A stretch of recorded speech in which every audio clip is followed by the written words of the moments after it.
Hi, let me introduce you to myself officially. My name is Edward Spacer. I'm a geopolitical events analyst. I'm a document digital forensics analyst. I worked in the banking industry and fraud for over 20 years. Got almost 10,000 hours of certified training in federal regulations. Given symposiums to officials in government offices in many states. And I am an improvisational musician. Everything I do is off the top of my head. Anytime, anywhere, I have no fear I can do it.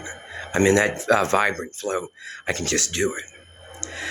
I've been playing music over 50 years.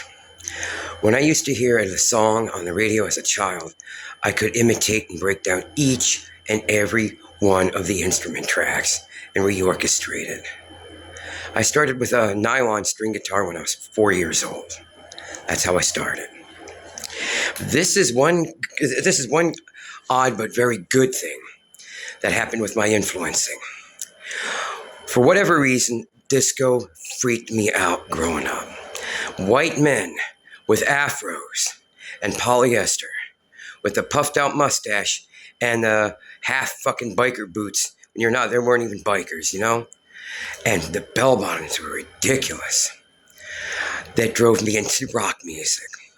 One day, I believe it was 2 weeks, if I recall correctly, after the release of the album, I went to Woolworths, got my allowance, and bought Judas Priest, Sin After Sin. That's how I broke into rock and metal. And for whatever reason, each bit of grouped bands had their own type of influence over me, like Uriah Heep. That's crazy, The Magician's Birthday. I was imprinted with that stuff. When I was 11 years old, and who the hell was it? The Alan Parsons Project came out with that song, Eye in the Sky, about the government. The vibrance of that vocal kind of gave me numb tingling back in the day. And it was like, whoa. And I wanted to be able to do it myself.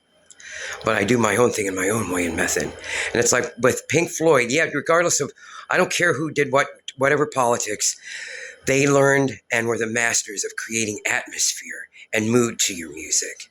Instead of letting the music go by itself, you have a backstory with it. That's what Pink Floyd was very good at doing. And what do? I talk about whatever is vibrating through me. Whatever it is, in and out, up and down, whatever, it comes out. And it's my job, I guess, to interpret that energy into what the sound should be like, how it's communicated. It's almost, you know, how people talk about this quote-unquote Q or whatever it was. Well, this is more like Q for God, because I believe something special comes behind these messages, because it's pretty wicked when you listen to it. Some of it repeats Bible verses that we should all know. I mean, it's just a flow, and my job as a conductor to grab it through and make it happen. I play 21 different instruments now. I learned to play the clarinet. I can play the bass sax and the alto sax, you know, like Kenny G did way back in the day, but better. And, you know, piano, harpsichord, glass harmonica, you name it. If you think you stop learning just because your ass is getting older, you lost about what life is all about. You learn every day. If you don't learn every day, then you're a compartmentalized thinker, and compartmentalized thinkers don't grow and evolve much. I'm not only nowhere near the box. They say, well, think outside the box. That box doesn't exist. I burnt it decades ago. I have what's called inner values in structure and conformity, but you grow and evolve. I'm objective. I am completely unindoctrinated, not bought off, nothing.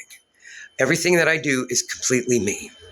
What I see, hear, feel, say, touch, and do is legitimate. And what's weird now is, oh God, Trish is still recovering from being sick, but she likes me with this weight. I don't like it. I weigh 158 pounds. Yes, I actually legitimately belong to the 500-pound club for doing it one time only. Once. I can do it once, spot it too, but the leg press on the other hand, and I'm only a small person, 5'8" and 158 pounds. I can leg press 1,000 pounds almost. That's my dad. My dad was a beast. When he was it wasn't just because he was heavy or anything. That's a guy that could push a car and stuff. He tried to avoid getting into fights. I'm sure there's reasons for that. The same reason why I, at my age, don't feel like going to jail or getting assault and battery. Now, if someone takes a swing and a hit at you, you do what you do, get rid of the threat, move on, and act like it doesn't exist. And that's why people should do what they need to do to defend themselves.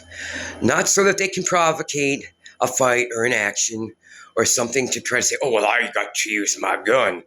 Men use their vehicles and their guns like the size of their dicks and comparing dick size, okay? Just no.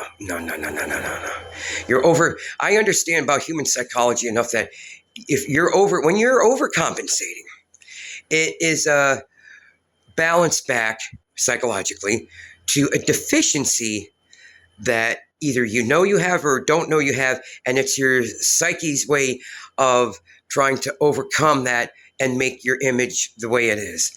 I have a very good understanding of human psychology. And that's why when I worked for the banks in the fraud department, I picked out the liars right away.